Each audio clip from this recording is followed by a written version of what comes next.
Science का अगला chapter है चेंजेस अराउंड अस। तो चैप्टर का नाम पढ़ के हमें ये आइडिया लग जाता है कि इस चैप्टर में हम पढ़ने क्या वाले हैं। चेंजेस मीन्स होता है परिवर्तन, अराउंड अस मीन्स हमारे चारों तरफ।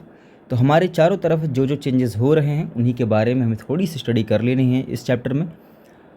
तो चलिए स्टार्ट करते हैं फिर। तो सबसे पहले हम ऑब्ज़र्व करेंगे कि हम अपने आसपास कौन कौन से चेंजेस देखते हैं, तो उनके नाम भी हम यहाँ लिखेंगे। तो यहाँ पे हम लिखते हैं क्या, सम कॉमन चेंजेस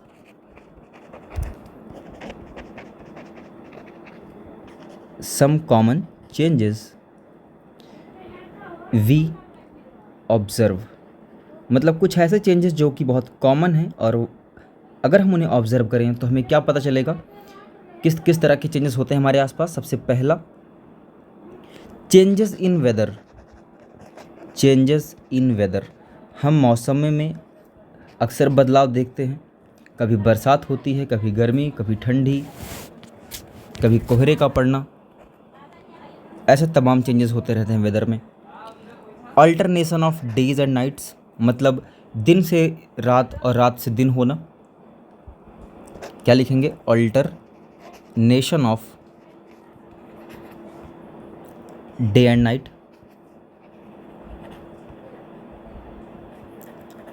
थोड़े बहुत लिखेंगे क्योंकि अगर हम ऑब्जर्व करने बैठ जाएंगे तो बहुत सारे चेंजेस आपको मिलेंगे यहाँ पे।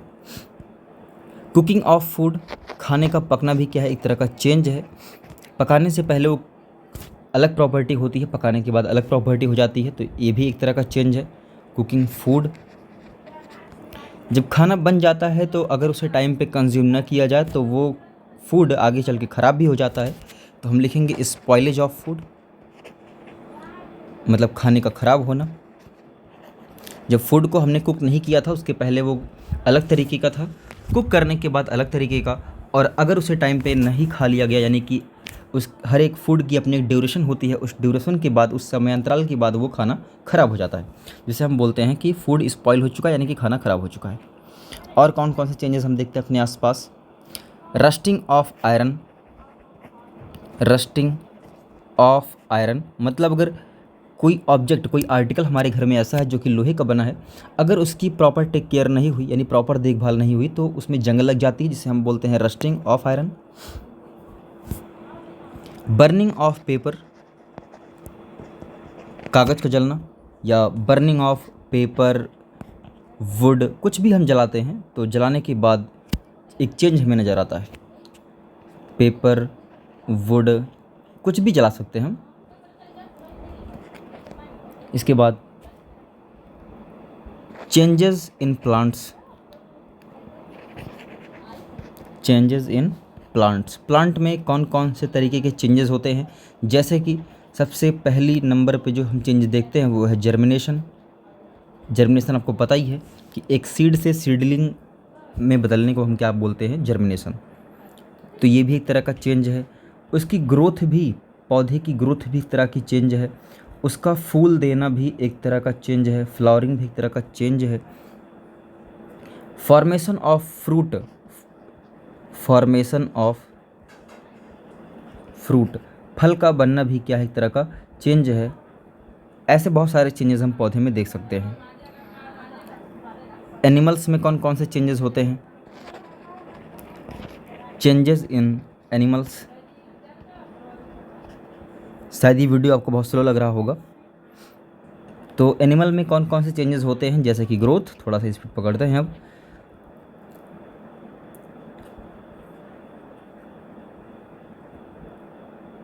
प्रोड्यूसिंग बेबीज़, मतलब उनकी ग्रोथ, और किसी भी एक लिविंग ऑर्गेनिज्म से उसकी बेबी का जन्म लेना। Movement of things, movement of things मतलब किसी भी वस्तु का हिलना डुलना या चलना फिरना। जैसे हम बाइक चलाते हैं या कार चलाते हैं, एक फुटबॉल रखा हो उसे हम किक मार दें, तो ये भी एक तरह का चेंज है। तो ऐसे बहुत सारे चेंजेस हम अपने आसपास देखते हैं, ठीक, राइट। अब इतने, आई थिंक इतने एग्जाम्पल काफ़ी हैं, आगे चलते हैं।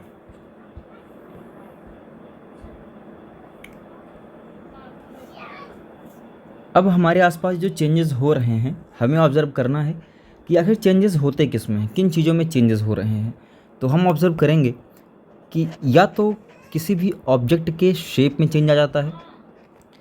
जैसे अगर एक बॉल हो हमारे पास, अगर उसको हम प्रेस करें, दबाएं, तो उसका शेप चेंज हो जाएगा। एक बलून है, अगर उसको हम और प्रेस करते हैं तो वो फट सकता है, तो एक शेप में चेंज आ रहा है। साइज में भी चेंज आता है। जैसे कोई रबर का ऑब्जेक्ट हो, आप उससे खींचे तो उसका साइज बड़ा हो जाएगा। पोजीशन में चेंज आता है। जैसे एक फुटबॉल को अगर हम किक मार दें तो उसकी पोजीशन चेंज हो जाएगी।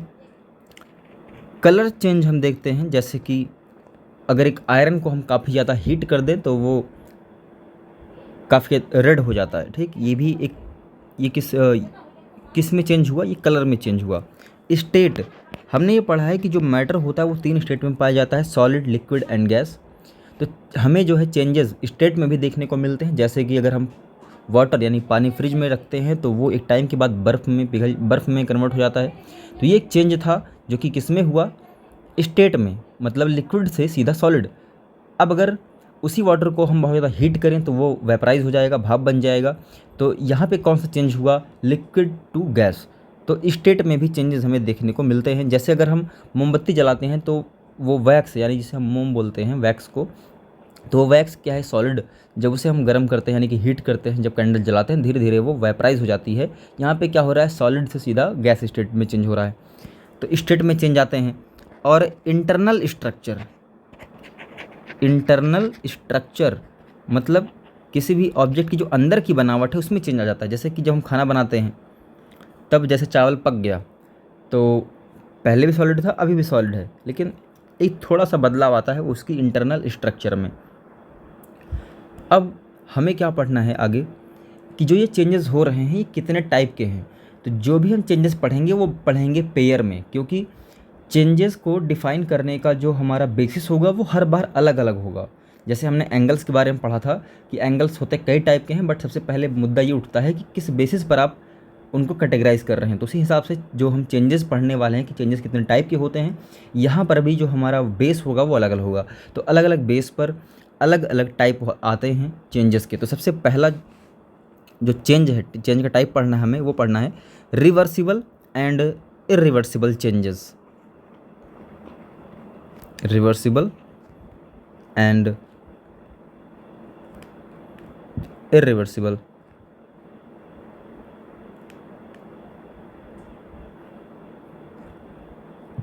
चेंजेस। नाम से ही क्लियर है। रिवर्स का मतलब क्या होता है, जैसे कोई कार होती है उसमें रिवर्स गियर होता है, रिवर्स का मतलब पीछे की तरफ। ठीक है, सबसे पहले हम देखते हैं कि एग्जाम्पल कौन कौन से हैं। ठीक, एक तरफ हम रिवर्सिबल की डिस्कशन करेंगे, दूसरी तरफ इरिवर्सिबल का। ये लिख लिया आर मतलब रिवर्सिबल, इधर लिख लिया irreversible, I R means irreversible. तो चलिए देखते हैं रिवर्सिबल एक्शन कौन कौन से हैं। पहला,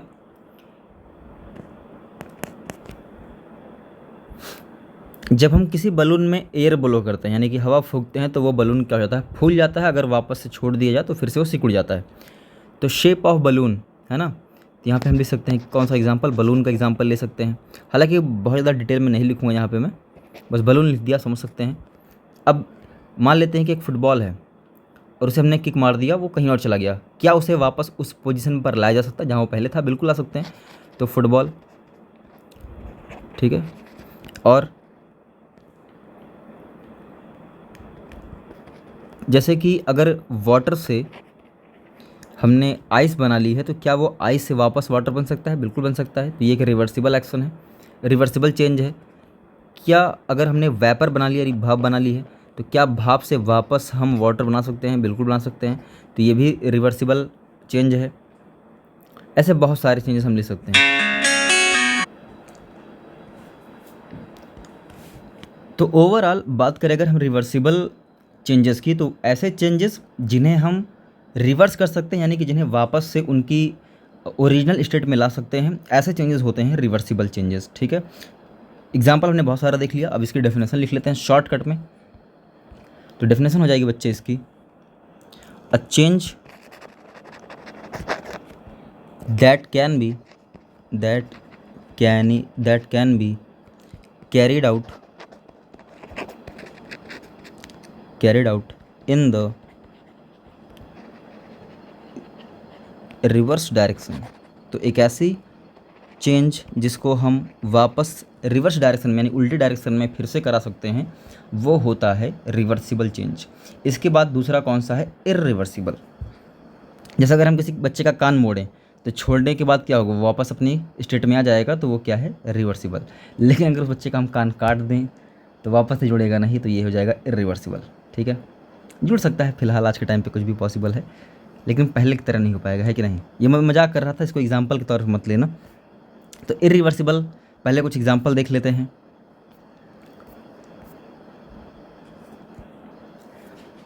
आपने लिया एक पीस ऑफ पेपर, उसको जला दिया, जलाने के बाद क्या बची, राख, जिसको हम लोग बोलते हैं ऐश।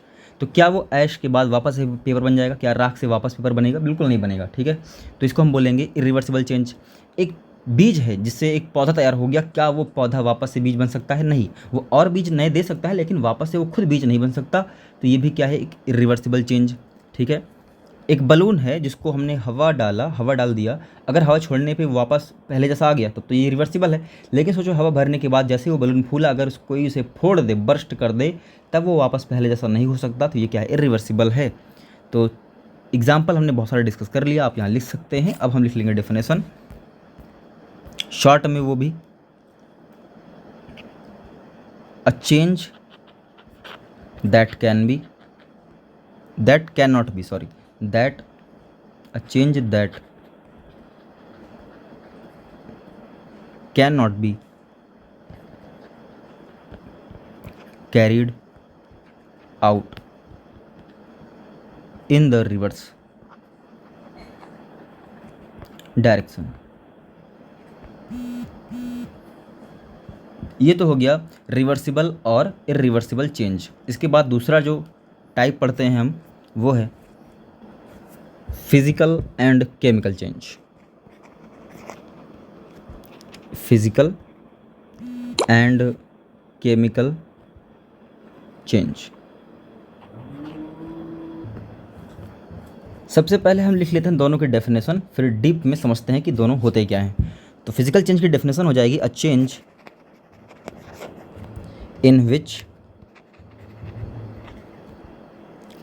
no new substance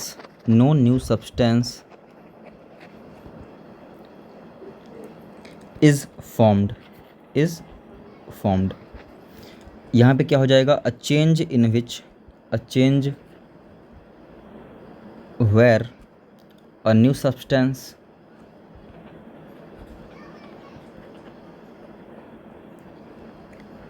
with different properties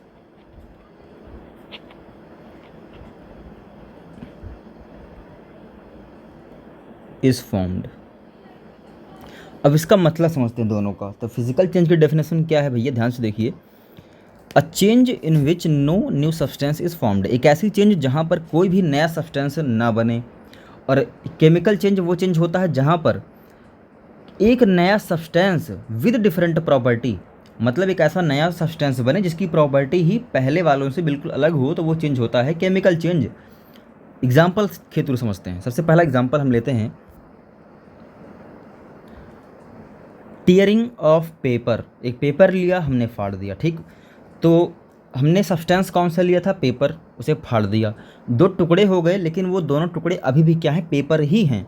तो पेपर बदल गया पेपर में, तो ये एक चेंज ऐसा है जो कि फिजिकल चेंज है, क्योंकि इसे हम यहाँ पे हमें कोई भी नया सब्सटेंस नहीं मिला। तो एग्जांपल के लिए क्या हो जाएगा, टीयरिंग ऑफ पेपर, कागज़ को फाड़ना, टीयरिंग ऑफ पेपर। और एग्जांपल क्या हो सकते हैं इसके, जब हमारी पेंसिल छोटी मतलब ब्लंट हो जाती है, तो उसको शार्प करने के लिए हम शार्पनर्स का यूज़ करके उसे शार्प कर लेते हैं, ठीक। तो यहाँ पे आपने पेंसिल में थोड़ा सा चेंज किया, क्या कोई नई पेंसिल बन गई, क्या कोई नया सब्सटेंस बन गया, बिल्कुल नहीं। वो पहले ही पेंसिल थी, अभी भी पेंसिल है। तो पेंसिल को साफ करना, वाटर को फ्रीज करना, किसी भी सब्सटेंस को हीट करना, जैसे पानी को गर्म कर देते हैं हम, ठीक है, तो वो पानी किस में बदल जाएगा, भाप में। तो आप ये नहीं बोल सकते कि वो नया सब्सटेंस है, बस उसकी फॉर्म चेंज हुई है, वो अभी भी वाटर ही है। मतलब पहले भी H2O था, अभी भी H2O ही है, बस उसका स्टेट बदल गया, पहले लिक्विड था अब गैस हो गया, ठीक है। तो आप ये नहीं बोल सकते कि सर नया सब्सटेंस बन गया। तो पानी को गर्म करना भी किस में आएगा, पानी को गर्म करना भी आएगा फिजिकल चेंज में। तो फिजिकल चेंज का मतलब ओवरऑल एक ऐसा चेंज है जहाँ पर एक नया सब्सटेंस ना बने, ठीक है। ऐसे ही आप बहुत सारे एग्जांपल देख सकते हैं अपने आसपास। केमिकल चेंज वो चेंज होता है जहाँ पर एक नया सब्सटेंस बन के तैयार होता है। जैसे वही दूध, मान लेते हैं कि दूध है और एक गिलास में हमने दूध लिया, उसको बहुत सारा काफ़ी ज़्यादा उबाल दिया, बॉयल कर दिया।